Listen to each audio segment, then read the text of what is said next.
नमस्कार, स्वागत है आपका। मैं हूं आपके साथ अभितोष सिंह। लंपी वायरस को लेकर सीएम शिवराज ने पशुपालकों को संबोधित किया। इस दौरान सीएम ने किसानों से अपील की लक्षण दिखने पर तुरंत पशुओं का इलाज करवाएं। साथ ही सीएम ने कहा कि सरकार मुफ्त में टीकाकरण करवा रही है, तो इसका भी ख्याल रखें। हमारे पशुधन पर लंपी वायरस बीमारी के रूप में एक गंभीर संकट आया है। लंपी वायरस तेजी से मध्य प्रदेश में भी पैर पसार रहा है। हम अपने पशुओं को, विशेषकर गौ माता को मां मानकर पूजा करते हैं। गौ माता हो या बाकी पशु हो, हमारी अर्थव्यवस्था को भी मजबूत करने का काम करते हैं। आज जब वे संकट में हैं, तो हमारा कर्तव्य है हम इस संकट से उन्हें निकालने के लिए भरपूर प्रयास करें। इन प्रयासों में आप अकेले नहीं हैं, सरकार आपके साथ है। सरकार आपको पूरा सहयोग करेगी। इस बीमारी का टीका भी हम फ्री में लगा रहे हैं। इस बीमारी से निपटने के लिए सरकार कोई कसर नहीं छोड़ेगी, लेकिन सावधानी आपको भी रखनी पड़ेगी। अगर हमने सावधानी नहीं रखी तो हमारा पशुधन गहरे संकट में आएगा। हम वैसे भी जो चेतना मनुष्य में है, वही प्राणियों में भी देखते हैं, और इसलिए प्राणियों में सद्भावना हो, विश्व का कल्याण हो, यह हमारा मूल मंत्र है। और विश्व के कल्याण में चाहे गोवंशी हो या भैंसवंशी हो, हमारे इन पशुओं का कल्याण भी सम्मिलित है। इसलिए आवश्यकता इस बात की है कि इस बीमारी को फैलने से रोकने के लिए हम तत्काल इसके रोग के लक्षण पहचाने। लंपी वायरस से संक्रमित होने वाले पशुओं में कई तरह के बदलाव आते हैं। अगर आपके पशुओं में यह लक्षण दिख रहे हों तो तत्काल उनका इलाज करवाएं। संक्रमित होने पर पशुओं को बुखार आने लगता है और वह सुस्त हो जाते हैं। पैरों में सूजन आ जाती है, आंखों से पानी और मुंह से लगातार लार निकलने लगती है, शरीर में गठाने पड़ने लगती है। ये गठान गोल और उभरी हुई होती है। पशुओं का वजन कम होने लगता है और पूरे शरीर पर छोटे छोटे घाव जैसे उभरे हुए निशान दिखाई देने लगते हैं। दूध देने वाले पशुओं का दूध या तो बंद हो जाता है या कम हो जाता है। इसलिए इस रोग से अपने पशुओं को बचाने के लिए तुरंत उपाय करने की आवश्यकता है, क्योंकि यह बीमारी पशुओं से पशुओं में फैलती है।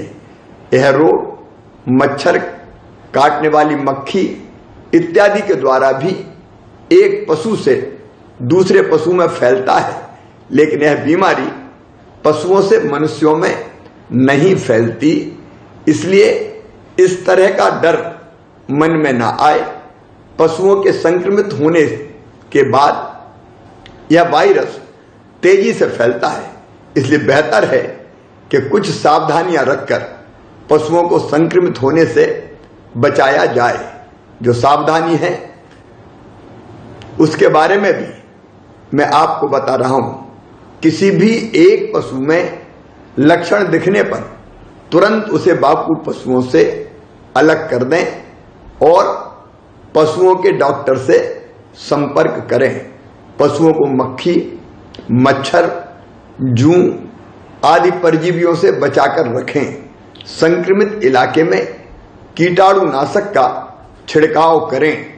लंपी वायरस से मृत पशुओं के शव को खुले में ना छोड़ें, बल्कि गहरा गड्ढा करके उसमें दफना दें। सरकार की तरफ से फ्री में टीका लगाया जा रहा है। ज्यादा से ज्यादा टीकाकरण इस रोग की रोकथाम कर सकता है, इसलिए टीकाकरण कराएं। हमारे पशु चिकित्सक और बाकी अमला उपचार और रोग के संबंध में आपको सहयोग करने के लिए और परामर्श देने के लिए उपलब्ध है। सरकार आपके साथ खड़ी है, लेकिन चिंता तो हम सबको मिलकर करनी है। जैसे कोविड-19 से इंसानों के बचाव के लिए हमने लड़ाई लड़ी थी, वैसे ही अपने गोवंश के लिए, बाकी पशुओं को बचाने के लिए हमको यह लड़ाई लड़नी पड़ेगी। आइए पूरी तरह से लंपी वायरस को हराने के लिए हम कमर कस लें और जुट जाएं। इधर स्वच्छता में एमपी ने फिर से बाजी मारी है। स्वच्छ सर्वेक्षण ग्रामीण 2022 में एमपी वेस्ट जोन में अव्वल है, तो वेस्ट जोन में पहले स्थान पर है भोपाल। इसके अलावा सुजलाम 1.0 कैंपेन में एमपी को पहला स्थान मिला। सुजलाम 2.0 कैंपेन में एमपी को चौथा स्थान मिला है। बड़ी खबर है, फिर से बाजी मारी एमपी ने। स्वच्छ सर्वेक्षण ग्रामीण 2022 में वेस्ट जोन में अव्वल है, तो वेस्ट जोन में पहले स्थान पर भोपाल का नाम है। तो स्वच्छता में एमपी ने फिर से बाजी मारी। सुजलाम 1.0 कैंपेन में एमपी को पहला स्थान मिला है। कमलनाथ के गढ़ में सीएम शिवराज निकाय चुनाव में सीएम शिवराज ने पूरी ताकत झोंक दी। छिंदवाड़ा के सौसर में रोड शो उन्होंने किया। इसी कड़ी में सीएम ने जनसभा को भी संबोधित किया। 27 सितंबर को बता दें कि 18 जिलों में चुनाव है, उसके मद्देनजर पूरी कमर यहां पर कस ली है सरकार ने भी। तो निकाय चुनाव में सीएम शिवराज ने पूरी ताकत अपनी झोंक दी और प्रत्याशियों के लिए, बीजेपी प्रत्याशियों के लिए वोट की अपील करते नजर आए। कमलनाथ के गढ़ में सीएम शिवराज ने हुंकार भरी। तो छिंदवाड़ा के सौसर में रोड शो मुख्यमंत्री ने किया। ये रोड शो की तस्वीरें, सीएम ने जनसभा को इस दौरान संबोधित भी किया और जनता से वोट की अपील भी की।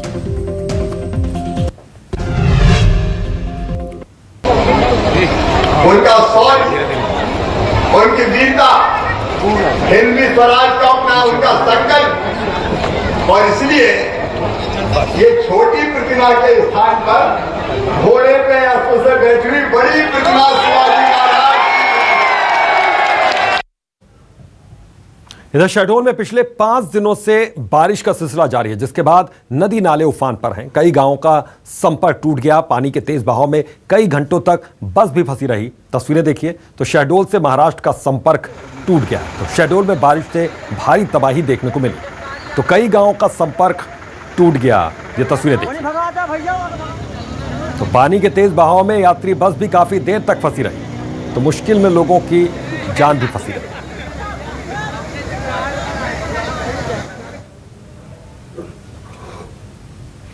और अब खबर शिवपुरी से, जहां लगातार बारिश का दौर जारी है। इसके चलते शहर की कई निचली बस्तियों में पानी भर गया है। इसके साथ ही सकलपुर गांव में तेज बारिश के चलते नदी नाले उफान पर हैं, जिससे गांव की आदिवासी बस्ती में जल भराव की स्थिति पैदा हो गई। आदिवासी बस्ती के साथ साथ अन्य घरों में भी भरे पानी से ग्रामीणों को भारी नुकसान उठाना पड़ा। रात भर ग्रामीणों को खुले आसमान के नीचे भीगते हुए रात बितानी पड़ रही है। टमाटर बचे नहीं अब। तो लगातार बारिश का सिलसिला यहाँ पर जारी है। ये देखिए, पूरा का पूरा इलाका तब्दील हो चुका है नदी में। बाढ़ की ये स्थिति है। मवेशियों का क्या हाल है वो भी देखिए। पूरे डूबे हुए मवेशी यहाँ पर खड़े हैं। लोग जाएं तो कहाँ जाएं। और अब बात टेरर फंडिंग के मामले में एनआईए की ताबड़तोड़ छापेमारी से जुड़ी हुई। पीएफआई से जुड़े सदस्यों के 90 से ज्यादा ठिकानों पर रेड पड़ी है। 18 आरोपियों को पटियाला हाउस में पेश किया गया। एनआईए ने पटियाला हाउस कोर्ट में पेश किया। कोर्ट ने आरोपियों को 4 दिन की एनआईए हिरासत में भेज दिया है। तो टेरर फंडिंग मामले में एनआईए की ताबड़तोड़ छापेमारी का सिलसिला जारी है। आज दिन भर छापेमारी चलती रही। पीएफआई के 90 से ज्यादा ठिकानों पर एनआईए ने छापेमारी की है। टेरर फंडिंग का आरोप, कई जगह ये शिकायतें मिली। उसके बाद लगातार पीएफआई यहां पर रडार था। एनआईए ने इसी के मद्देनजर यहां पर छापेमारी की। फिर पटियाला हाउस कोर्ट में एनआईए ने पेश किया आरोपियों। कोर्ट ने आरोपियों को 4 दिन की एनआईए की हिरासत में भेज दिया है। तो 15 राज्यों में पीएफआई पर एनआईए का शिकंजा कसा है। तो मुंबई, पुणे, चेन्नई, हैदराबाद, बेंगलुरु, मदुरई, मल्लपुरम, डिंडीगुल, पूर्णिया, मंगलुरु। तो 5 तस्वीरें हम आपको दिखा रहे हैं कि देश के किन किन राज्यों में छापेमारी हुई। तस्वीरें आपके सामने। तो मुंबई, पुणे, चेन्नई, हैदराबाद, बेंगलुरु, मदुरई, मल्लपुरम, तो डिंडीगुल, पूर्णिया, मंगलुरु। तो ये तस्वीरें देखिए। पीएफआई पर एनआईए ने शिकंजा कस दिया है और एनआईए लगातार छापेमारी कर रही है। तो एनआईए और ईडी की संयुक्त छापेमारी हुई कई जगहों पर। तो पीएफआई पर एनआईए और ईडी ने मिलकर छापा मारा। तो टेरर फंडिंग से जुड़ा पूरा मामला है। पीएफआई से जुड़ा पूरा मामला है। तो पीएफआई से जुड़े सदस्यों के 90 से ज्यादा ठिकानों पर यह छापेमारी हुई, यह रेड पड़ी है।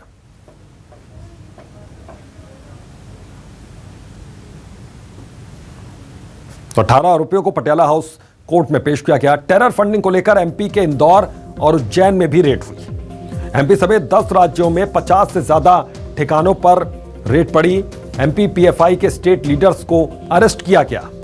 पीएफआई के 4 लीडर्स उज्जैन और इंदौर से गिरफ्तार किए गए। टेरर फंडिंग का हिसाब किताब और साहित्य बरामद हुआ इनके पास से। मध्य प्रदेश के पीएफआई प्रमुख अब्दुल करीम को भी गिरफ्तार किया गया। मोहम्मद खालिद छीपा को भी गिरफ्तार किया गया। तो एनआईए के इस ताबड़तोड़ एक्शन पर गृहमंत्री नरोत्तम मिश्रा का बड़ा बयान सामने आया कि पीएफआई के ठिकानों पर एनआईए ने कार्रवाई की है। एमपी पुलिस के सहयोग से इंदौर में कार्रवाई हुई। नरोत्तम मिश्रा कह रहे हैं पूरी जानकारी गृह मंत्रालय के पास है। तो बड़ा बयान यहां पर सूबे के गृह मंत्री ने दिया है इस छापेमारी से जुड़े। एनआईए के एक्शन पर गृह मंत्री नरोत्तम मिश्रा का बड़ा बयान सामने आया। पीएफआई के ठिकानों पर एनआईए और ईडी का एक्शन हुआ है। तो पीएफआई के ठिकानों पर एनआईए ने कार्रवाई की। नरोत्तम मिश्रा साफ तौर पर कहा। तो एनआईए के एक्शन पर गृहमंत्री नरोत्तम मिश्रा का बड़ा बयान सामने आया।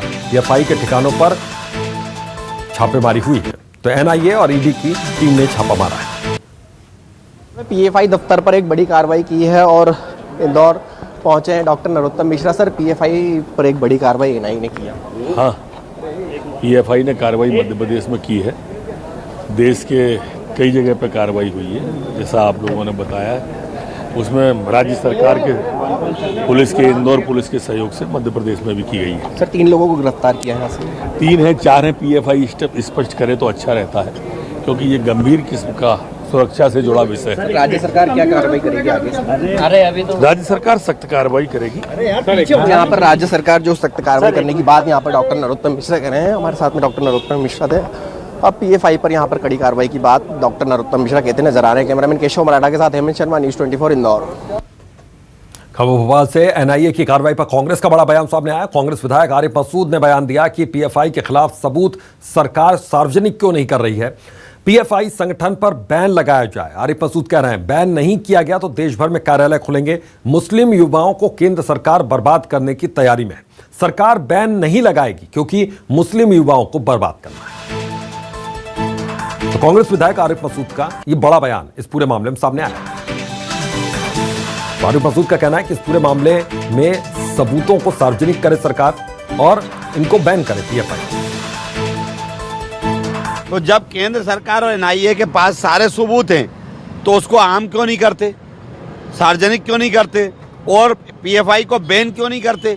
जब आप बैन नहीं करेंगे तो वो लोग अपने कार्यालय खोलेंगे, नए लड़के, नौजवान लड़के उनसे जुड़ेंगे और जब जुड़ेंगे, कल आप बैन करेंगे तो वही हाल होगा जो आपने सिमी को बैन करा और सिमी के नाम पे न जाने कितने नौजवान घर बर्बाद हुए।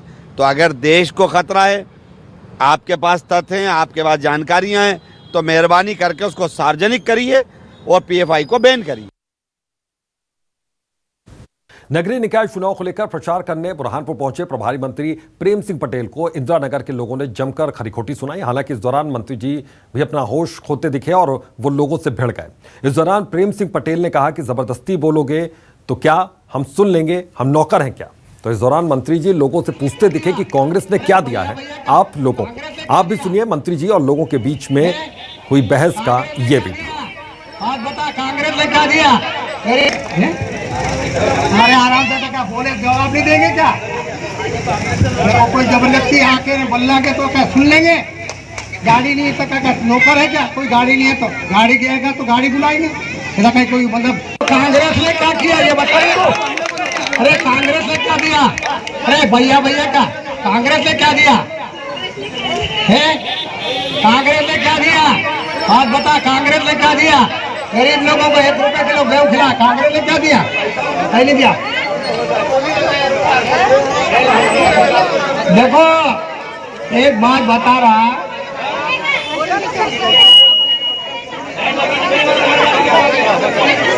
तकलीफ माथुला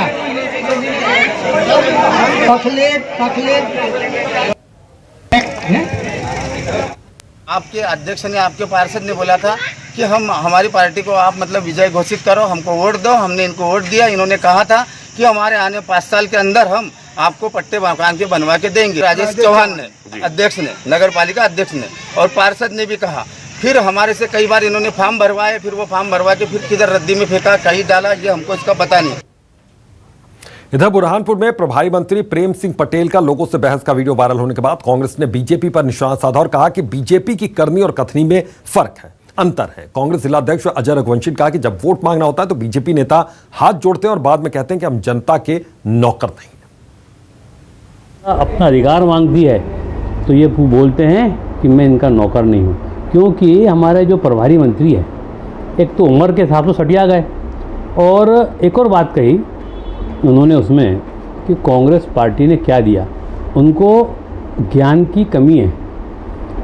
नेपाल नगर वो जगह है जो कांग्रेस पार्टी के प्रथम प्रधानमंत्री पंडित जवाहरलाल नेहरू जी ने बसाया था। लोगों को रोजगार के लिए एशिया की सबसे बड़ी कागज़ की मिल वहाँ खोली थी और हमारे नेता अरुण यादव जी ने 1200 करोड़ लाके लोगों को रोजगार देने का काम हमने किया था। इधर कांग्रेस के पदयात्रा पर बीजेपी ने निशाना साधा और कहा कि कांग्रेस को पदयात्रा से कुछ भी हासिल नहीं होने वाला और यह पदयात्रा नहीं बल्कि कांग्रेस की नौटंकी है। वहीं बीजेपी के आरोप पर कांग्रेस ने पलटवार किया और कहा कि बीजेपी सत्ता के नशे में मदहोश है और उसका जनता से कनेक्शन खत्म हो गया है। प्रश्नों का उत्तर दे देते ये दोनों नेता कि क्या पदयात्रा निकालने से वोट बढ़ जाता है, कैसे चुनाव जीते जा सकते हैं। सवाल खड़ा किया था राहुल गांधी जी की यात्रा पर, भारत जोड़ो यात्रा पर। तो श्रीमान जयवर्धन जी अपने चाचा जी से पूछ लें कि ये इसके बारे में क्या उनका कहना है, तो मुझे लगता अच्छा होगा। ये कुछ नहीं है, नाटक नौटंकी है, केवल सोसेबाजी है, नज़रों में आना है राहुल गांधी जी के, और राहुल गांधी जी की नज़रें किसी पर चढ़ी हुई हैं, किसी पर टिकी हुई हैं। आने वाले समय में बता देंगे कि कौन किस पर भारी है। भारतीय जनता पार्टी जो हो गई वो सत्ता के मदोश में है। वो एसी कमरों में बैठ के अब राजनीति कर रहे हैं, एसी हालों में बैठ के, सभागृहों में बैठ के राजनीति कर रहे हैं। उनका जनता से कोई जुड़ाव नहीं, ना वो जनता के बीच में जा रहे हैं, न पद यात्रा कर रहे हैं, न जनता की समस्या सुन रहे हैं, न उनके मंत्री विधायक दौरे कर रहे हैं। और कांग्रेस जब जनता के बीच में जाती है तो उनके पेट में दर्द होता है। पदयात्रा तो वो माध्यम है जिसको महात्मा गांधी जी ने आज़ादी के आंदोलन में अपनाया, जिसको लेके कई सत्याग्रह, कई विरोध हुए। तो पदयात्रा तो एक सशक्त माध्यम है जनता के बीच में जाने का। इधर छिंदवाड़ा में दिग्गजों के आमने सामने होने पर जुबानी जंग शुरू हो गई। बीजेपी नेता राहुल कोठारी ने कमलनाथ और सीएम शिवराज की तुलना को गलत बताया। कोठारी ने कहा कि सीएम शिवराज का मुकाबला कमलनाथ और दिग्विजय नहीं कर सकते। वहीं पीसी शर्मा पलटवार करते हुए कहा कि बीजेपी बिल्कुल सही बोल रही है, दोनों की कोई तुलना है ही नहीं। यदि जनता की हम बात करें तो उनके व्यक्तित्व का कोई मुकाबला नहीं है। आज शिवराज जी को जनता भगवान मानती है, लगातार उनको जिस तरीके से उन्होंने अपनी छवि को प्रतिष्ठित किया, तो हमें लगता है कि ऐसे में जनता उनकी सब बातों को जिस तरीके से कंसीव करके चुनाव में वोट देती है, उसका मुकाबला कहीं भी, चाहे कमलनाथ जी सामने आ जाएं या दिग्विजय सिंह आ जाएं या सोनिया गांधी स्वयं आ जाएं, कोई मुकाबला नहीं है। नगरीय चुनाव में पहले भी भारतीय जनता पार्टी का बहुत अच्छा प्रतिसाद मिला है, काफ़ी अच्छी सीटें हम लोगों ने जीती थी। बीजेपी बिल्कुल ठीक कह रही है। कमलनाथ जी और शिवराज सिंह चौहान जी की तुलना नहीं की जा सकती। ये नेशनल लीडर हैं कमलनाथ जी, और संसदीय कार्य मंत्री लोकसभा में रहे हैं, तमाम डिपार्टमेंट संभाले हैं, 9 बार के सांसद हैं, और मध्य प्रदेश को एक ऐसे सीएम मिले थे जिन्होंने 15 महीने में वो काम कर दिए जो 18 साल में नहीं कर पाए। इधर इंदौर से एक बड़ी खबर आ रही है। सरेआम महिला की चेन छीन ली गई। चेन स्नैचिंग की घटना वहां लगे सीसीटीवी में कैद हो गई। तो पुलिस आरोपियों की तलाश सरगर्मी से कर रही है। तो वो तस्वीरें में आपको दिखाएंगे किस तरीके से सरेआम यहां पर चेन स्नैचिंग हुई है। सरेआम महिला की चेन छीनी, इंदौर से बड़ी खबर ये। तो सरेआम महिला की चेन छीनी गई, ये तस्वीर देखिए। हालांकि अब इसी सीसीटीवी फुटेज के आधार पर आरोपियों की तलाश यहां पर की जा रही है। ये देखिए। इधर पन्ना में 2 पक्षों में खूनी संघर्ष हुआ, जमकर लाठी डंडे चले, विवाद में 2 लोग घायल हो गए। पुरानी रंजिश को लेकर यह पूरा विवाद हुआ था। तो लाठी डंडे किस तरीके से चले, ये एक्सक्लूसिव तस्वीरें हम आपको दिखा रहे हैं। न्यूज़ 24 मध्य प्रदेश छत्तीसगढ़ पर जमकर लाठी डंडे 2 पक्षों में चले। तो 2 लोग इसमें बुरी तरीके से जख्मी हुए, अस्पताल में उनको भर्ती करवाए गए। ये देखिए, हाथों में लाठियां लेकर ये लोग किस तरीके से पीट रहे हैं एक शख्स को। तस्वीरें आपके सामने। इधर न्यूज़ 24 मध्य प्रदेश छत्तीसगढ़ की खबर का बड़ा असर हुआ। गुना मामले पर जांच के आदेश दे दिए गए। कलेक्टर ने जांच के आदेश दिए हैं। तो टॉयलेट की सफाई छात्राएं कर रही थी सफाई का वीडियो ये वायरल हुआ था। तो न्यूज़ 24 मध्य प्रदेश छत्तीसगढ़ की खबर का बड़ा असर यहां पर हुआ है। तो गुना की तस्वीर, गुना मामले पर जांच के आदेश यहां पर दे दिए गए हैं प्रशासन की ओर से। 5वीं कक्षा की छात्रा है जो टॉयलेट साफ करते हुए दिखी। नहीं, अभी एक जानकारी आई है तो हमारी टीम गई है, जॉइंट कलेक्टर गए हैं, जांच करके हमें पता चलेगा। सर, जो तस्वीरें वायरल हुई उसमें ये देखा जा रहा है कि काफ़ी छोटी बच्चियां हैं बहुत जिनसे ये काम करवाया जा रहा है, तो इसमें लापरवाही। जांच करने के बाद ही पता चलेगा। एक बार जांच रिपोर्ट आ जाएगी तो हम बता पाएंगे उसमें। अभी कितने लोग गए हैं सर, कितने अधिकारी गए हैं जांच? अब जांच करने के लिए अभी टीम गई है वहाँ पर, जॉइंट कलेक्टर की अध्यक्षता में गए हैं, तो एक बार जांच हो जाएगा। तो इधर धार के धर्मपुरी के ग्राम पंचायत धानी के वासलीपुरा के प्राथमिक विद्यालय कुसुमलता में मध्याह्न भोजन के नाम पर छात्रों की सेहत से खिलवाड़ किया जा रहा है। प्राथमिक विद्यालय कुसुमलता में मध्याह्न भोजन में इल्ली निकलने का मामला सामने आया। स्कूल प्रबंधन पर बच्चों को गुणवत्ताविहीन भोजन परोसने का आरोप लग रहा है। दरअसल स्कूल के छात्रों को मिड डे मील में खिचड़ी परोसा गया, तो मिड डे मील के वक्त पंचायत प्रतिनिधि और ग्रामीण भी वहां पर मौजूद रहे। खिचड़ी में इल्ली मिलने के बाद ग्रामीणों ने खिचड़ी स्कूल के प्रिंसिपल और शिक्षकों को तुरंत दिखाई और इसकी शिकायत अधिकारियों से की गई। सर, ये ग्रामीण द्वारा आज निरीक्षण किया गया है जी। उसमें ग्रामीण द्वारा कहा गया कि मध्याह्न भोजन में आज जो खिचड़ी है जी उसमें इल्ली पाई गई। आज जो मेन्यू है, मेन्यू के हिसाब से मध्याह्न भोजन आया था? सर, मेन्यू के हिसाब से आया है, बाकी वो उस पर इल्ली पाई गई है और वो पंचनामा बनाकर मैं वरिष्ठ कार्यालय को पेश। अदर बिशप पीसी सिंह मामले से जुड़ी बड़ी खबर सामने आ रही है। एक बड़ा खुलासा इस पूरे मामले में हुआ। अवैध खरीद और बिक्री में डेनिस लाल का अहम रोल है। सूत्रों के हवाले से बड़ी जानकारी। दिल्ली सीनेट का जनरल सेक्रेटरी है डेनिस लाल। डेनिस लाल पर पीसी सिंह के नकली दस्तावेज बनाने का आरोप है। बड़ा खुलासा, देखिए तार कहां तक जुड़ रहे हैं पीसी सिंह के। तो दिल्ली सीनेट का जनरल सेक्रेटरी। इधर नकली मावा बनाने की फैक्ट्री पर छापेमारी हुई है। नकली मावा और मिल्क केक बनाने की फैक्ट्री का भंडाफोड़ हुआ। भारी मात्रा में सड़ा मावा और मिल्क केक बरामद हुआ है। तो कई खतरनाक केमिकल भी जब्त हुए। 700 किलो मावा और मिल्क केक जब्त किया गया इस दौरान। तो नकली मावा, नकली मिल्क केक यहां पर बनाया जा रहा है। और एक अहम खबर है नीमच से। यहां पर वन विभाग की टीम ने 40 लाख रुपए की कीमत के चंदन की लकड़ी जब्त की। इस मामले में पुलिस ने 2 लोगों को गिरफ्तार भी किया है। यह लकड़ी मंदसौर में गोदाम में छिपाकर रखी गई थी। दरअसल नीमच वन विभाग को लंबे वक्त से जीरन वन क्षेत्र से लकड़ी चोरी होने की जानकारी मिल रही थी। इसी दौरान मुखबिर की सूचना पर वन विभाग की टीम ने लकड़ी चोरी करते हुए 2 लोगों को गिरफ्तार किया। उनकी निशानदेही पर एक गोदाम में जब छापा मारा तो 270 किलो चंदन की लकड़ी बरामद हुई है। इधर जबलपुर में ईओडब्ल्यू की बड़ी कार्रवाई सामने आई। जल संसाधन का रिश्वतखोर क्लर्क 15,000 की रिश्वत लेते हुए गिरफ्तार किया गया। तो सुरक्षा निधि निकालने के लिए रिश्वत उसने मांगी थी। जबलपुर में ईओडब्ल्यू की बड़ी कार्रवाई यहां पर सामने आई। तो फिलहाल के लिए इस बुलेटिन में बस इतना ही। दीजिए इजाजत, नमस्कार।